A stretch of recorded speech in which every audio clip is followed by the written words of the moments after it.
front row, because Aaron Seaton was meant to be starting off the pole after picking up the pole award yesterday. No Steve Johnson. Rob Hackwood, a personal best by a mile in qualifying trim for him, so well done. Such a good performance. Familiar names at the front. Roll Harris, we just saw him out there in the Super Utes. Adam Garwood, one of the youngest in the field. John Bowe, the opposite end. So much experience on that third row, just on the outside with JB. Watch out for another big story in Ryan Hansford, who's been under the knife just 22 days ago and back on the racetrack. We'll touch on that a bit later on. Marcus Zekanovic and one of the newer model Falcons, I guess you could call it, in comparison to what we see out on track. We've got Porsches, we've got everything covered, and we've even got some more news to cover because Alan Baugen, that car had an issue yesterday. What's the latest on the Baugen Comet? Well, they took the Comet out of the circuit last night, threw everyone they possibly had at it. There was heavy damage after contact with the tyre bundles on driver's right on the run into turn 1. So his mid-pack, car 97, you'll see it very soon. It's 15 miles long. It gets fired across to the inside of the road after contact with the Tirana. Heavy impact into the tyres on driver's right, and there was a lot of damage. This team worked through the night, and up until 15 minutes ago when the cars were released to the dummy grid, the form-up area, before they drive out onto the race take, they were still throwing people and parts of this race car, but they are confident that it will go racing. And it wasn't just their team either, Kralsey. It was a whole heap of teams from within the TCM category were all firing in to help get that car on the grid. Such good camaraderie. Well, we're set for a start. Unfortunately, it's without the championship leader, so it's Aaron Seaton who will lead us to the green flag. What a cool moment this is.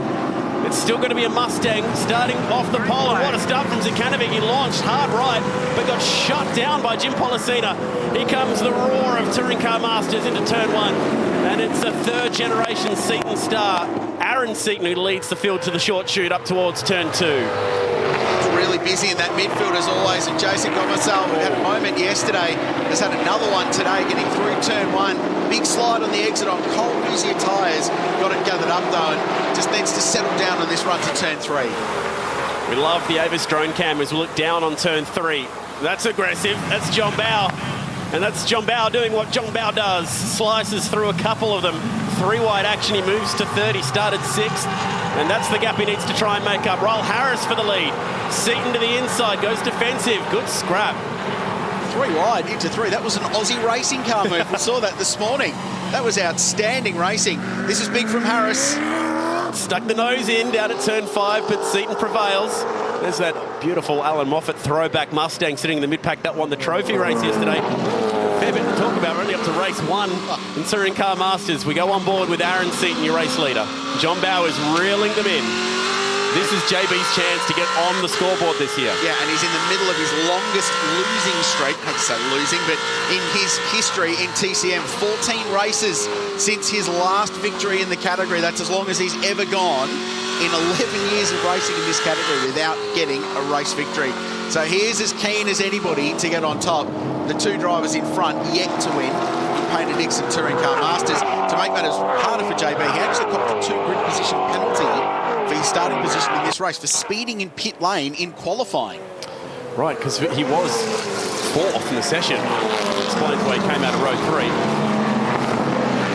Mustang versus Camaro. How fitting. In front of Touring Car Masters today. Tirana and another Camaro. Adam Garwood. A chance here for Bressington to close up the championship picture as well. Needs to pass the cars. This is an interesting sort of case study in how this category works, because the Boss Mustang in front is a 5-litre Ford V8 powered car, but it's lighter than the 5.8-litre Camaro behind it. That is Adam Garwood, young Tasmanian driver, qualified really well, has huge amounts of smoke coming out of that car. The sister car had a broken prop shaft in the trophy race yesterday. It seems to have cleared, maybe just oil overflow dropping onto the diff perhaps, or the exhaust manifolds, and smoking earlier. It's burned away, and he's running 4th at the moment. Zekanovic, Gomersal, Tilly, Karen Filofsky in this battle. Falcon, Tirana, Valiant, Mustang. Gomersal in the Tirana, which is having a little peak there. They needed a new front upright yesterday after contact in turn 4 with another Tirana. Jason, one of 7 drivers across this field doing double duties. Roll Harris found out he got pole for the ECB Super Utes while sitting on the dummy grid for this category. Jumped out of the Super Ute halfway through their qualifying session, banged the time in early and sent it. It's a big moment from Karen Filosky down at turn 3, but got it stopped. Jason Gomersal switching between the Tirana and his Ford Falcon in Kumo Super 3 racing, and he said it's been fine for the most part, busy but fine. He said the only problem I had was when I jumped into the V8 after driving the Tirana, I tried to drive it like a H pattern, and for some reason it didn't want to work because the supercar's got a sequential gearbox. That'll make sense. So without Stephen Johnson on the front row, that's what it looked like. How's Policina shutting the door on Zakanovic straight away? Slammed him, didn't he? That firmly closed. Marcus away really well. Garwood looked to the inside of Hackwood. It was just squeezed on the inside. JB committed to the outside. There was the comment at the back of the field, so our Belgian did get onto the racetrack. And this was Aaron Seaton, who spent the opening lap looking in his rearview mirror because Ryle Harris in that Camaro was right behind. Really good cold tyre pace for the Fataz competition engines car. Ian Woody Woodward prepares that car. I'm very proud of their efforts getting up to speed in TCM this year. Aaron's also gone under the lap record here. One of 3 drivers to have done so. The first ever 1 minute 15 by a Touring Car Masters entry in a race. 1:15.4, so hasn't just broken it, he's smashed it by 9/10 of a second. It's John Bowes' record from 2017. There's some second generation stuff going on this weekend, isn't there, with Cameron Mason winning the Dometic Trophy race yesterday afternoon. That was his first ever TCM victory in his 127th start. And his dad is Steve Mason, who's the 2007 champion in this category, the inaugural TCM champion. And a bit of a milestone coming up at the next round, their 300th race as a category, which is a great benchmark. Wow. Oh no. That's the view from Stephen Johnson's vacated Mustang. It's pulled up in the Todd Kelly parking zone. Less display on the onboard camera, Yeah. I think, in that circumstance. It's a cool moment before the start of this race, and I still get excited about seeing stuff that Dick Johnson wanted up to JB as he was bolting himself into the Tirana and just wished his old mate and teammate good luck for this race. It's cool.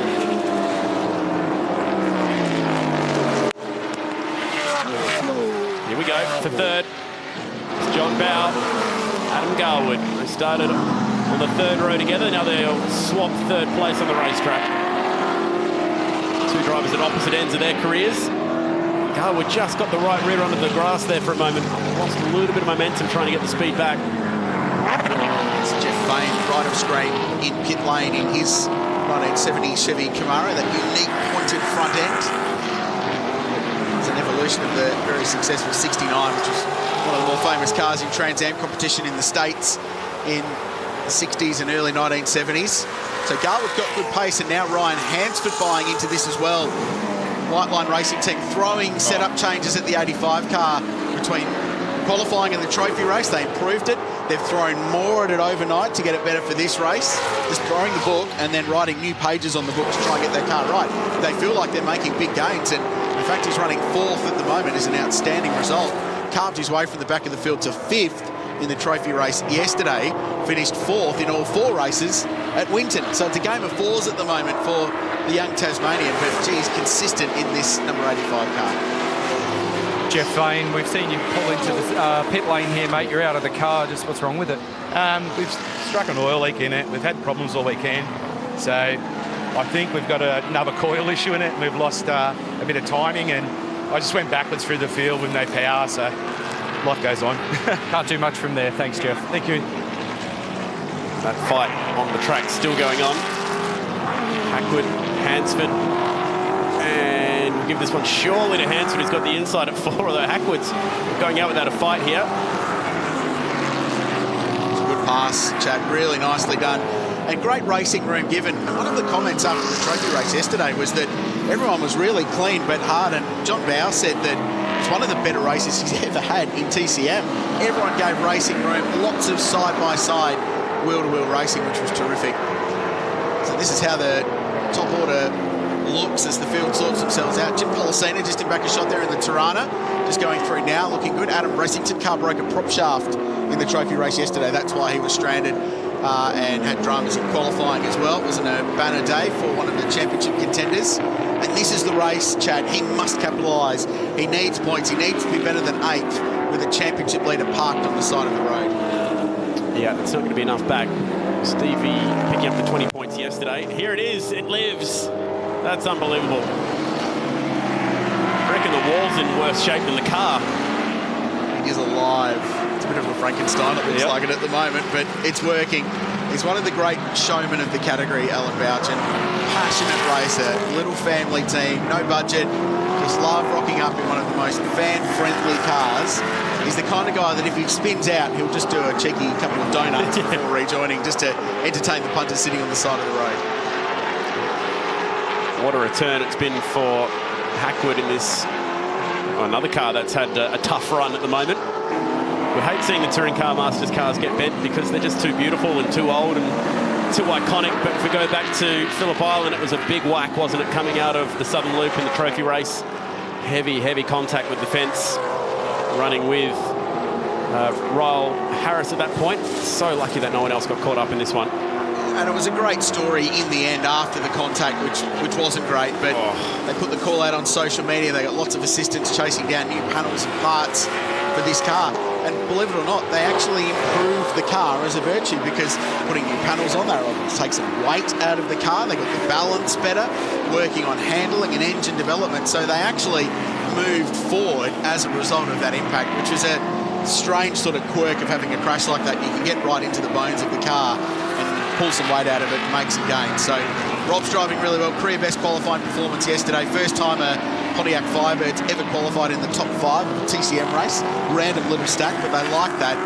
And it's just cool to see different brands at the front of the field. It's been a Mustang and Camaro category and more lately a Tirana category. But it's cool to see these different shapes and different models at the Pontiacs. Just having a very close look at the left side window on this car. You'll see it when it comes around here, but particularly at speed on the back straight where they're doing 220 k's an hour, it's starting to flap around a little bit. So once you get a bit of speed up, a bit of airflow. They are allowed Perspex side glass on these cars, so they are a very lightweight little member. Yep, there it is. Yep. Just flapping around in the breeze. As well. So both sides are struggling a little bit here. To the very limit of what they can handle, I'd say. Wait for the speed to really pick up here, Krause, you'll see it. Yeah, that unit would weigh 500 grams of Perspex. It's nothing, so at 250 k's an hour, it doesn't take much to flap around. This is a huge job. It's held together by hope, prayer and race tape, but what an outstanding performance by this team just to get on the racetrack and to circulate. He's running 20th at the moment, and he's setting lap times pretty similar to some of the cars near him. So the car's actually not terrible. It doesn't look pretty, but it's going okay. Well done to this amazing little Queensland-based outfit. And this is a scrap with car number 2, Carl Beck. This is for position. It's for 19th and 20th place, last of the runners. That is a positional change. He's made ground in a beat-up, battered-up Mercury Comet. Looks like something out of a movie. It's a stunt car. It's a Mad Max car after the apocalypse, isn't it? I can't believe it's still motoring around at the moment. I suppose, yes, I can, actually. It's just...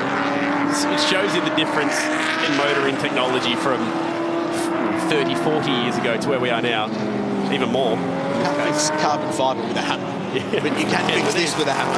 Build it back into some form of shape and get it back out there. That is awesome. He's having a decent crack as well, actually, isn't he? Now, Belgian, former drag racer. His nickname's Cusso, not for a use of bad language, but because he raced Ford Custom Lines, famously on drag racing. Meanwhile, for Aaron Seaton, he's cleared out 4 seconds clear of the field, putting together a very nice drive here. And a little bit of an advantage over a race distance, and I touched at the start of the race on the fact that this is a 5-litre car. So the way the series equalises the performance between the 5-litre car, which will have less horsepower, to the bigger capacity cars with 5.8 litres, is to take some weight out. So this car, about 130 kilos less than the Camaro that's chasing him, and that's the difference especially between the 2 Mustangs that was supposed to start in the front row of the grid. So the car's lighter. What does that mean? Well, it means over a race distance it looks after its rubber better, so the car will perform better over a longer distance. Might not have the outright grunt, but it's good as the race evolves, and Aaron Seaton using that to his advantage. One of the things this team's been working on is consistency. They tested earlier in the weekend. There's probably some SMSing going on as well to sort this car out. And they feel like they made some ground there. It was his first real dig at doing some development since jumping into the car for the first time at Winton a month ago. really happy with it, and a 4-second margin over Royal Harris and Adam Garwood's a big tick in the box, you'd think. It's been a really good drive. Just had to be defensive in that opening lap, keep Royal Harris at bay. Once the tyres came up to temp, he was good to go and clear out nearly 4 seconds. Old school driving for a new school driver. And I love seeing the young guys pedal old cars and pedal H-pattern gearboxes, something that I enjoyed watching with Will Brown in the Toyota 86 Racing Series. There's no flappy paddles in this thing. And the other thing that Aaron Seaton has done, and I think his dad Glenn has instilled it in him, is to drive a whole bunch of different racing cars. Class winner at the Bathurst 12 Hour in a BMW M3. Very handy speedway. Exactly right. Race at Archerfield. Jump into anything, drive it quickly. You can adapt quickly to different race cars, and that's a skill worth learning. That one for second, so Harris and Garwood going at it. This is the Tiranas, one of them, car 12, parked on the side of the road. It's Pete Burnett, the former V8 Ute racer, with smoke pouring from his almost car. Exactly what John Bauer was talking about at the beginning of the race. To have the skill to get these old cars to the finish line. Oh, smoke now for the man who was sitting comfortably in second place. And that is a change for second. Royal Harris on the last lap might not make it home. That's a failure in the left front, because as he went through the right-hand corner, the left front was standing up and pulling itself out of the guard. So there's a suspension component drama in the left front corner of car 58. EFS Camaro, it's had a new wrap for this weekend. It's bright red instead of green. That's not great. Top upright. Too much positive camber. That's not how it's supposed to look. He's actually weaving the car to try and get the wheel to tuck back in. Oh, this is going to be chaos here, because here come the rest of the pack. They're all going to be jumping on him. How many spots will he lose on the run of the checkered flag? Here comes Aaron Seaton. Last corner. Got to etch his name onto the winners list. Love that Boss 302 power. And love seeing the name Seaton at the top of a timesheet. Touring Car Masters race win for Aaron Seaton. Brings the Mustang home. And that is a very cool moment. Saw his dad win in Mustangs, albeit a different model. Further back, here comes Royal Harris wobbling his way to the finish line. He's done a really good job to bring that home. For 6th place, yes, he just holds on to 6th. That is an almighty drive. That's massive, and great for his championship, because he's one of those drivers looking to put pressure on Stephen Johnson for the championship lead right in the mix. That's a huge result. That's a big effort to bring that home in 6th. Have a look at this thing. It's handling like a shopping trolley. So the bottom wishbone in the left front corner is holding that entire left front assembly on. So brake rotor and caliper and the upright, it's detached at the top somewhere and flapping around until last 2 laps of Queensland Raceway, where for that kind of problem, all the corners go the wrong way. 4 of the 6 turns in the wrong direction for that to stay attached. That's a huge effort from Royal to Ness at home. What kind of load these cars are putting on the left side right there, and with the extra curbs as well, not helping. All that rattling around. I'm talking about what it does to the brake componentry. Well, what about suspension componentry? And it's the youngsters having a day out, Aaron and Adam. And that is quite surprising. Put their 2 ages together, be nowhere near John Bow. The kids are having a proper day out today. Bowie home for 3rd. Couldn't quite cash in for a race win today. Those Mustangs too quick. Aaron Seaton getting the job done. Further back over the page. Love seeing the variety that we've got here this weekend across the Porsches and the Mercuries. Well, really solid results there. Cam Tilley and Cam Mason, they were 1 and 2 in the reverse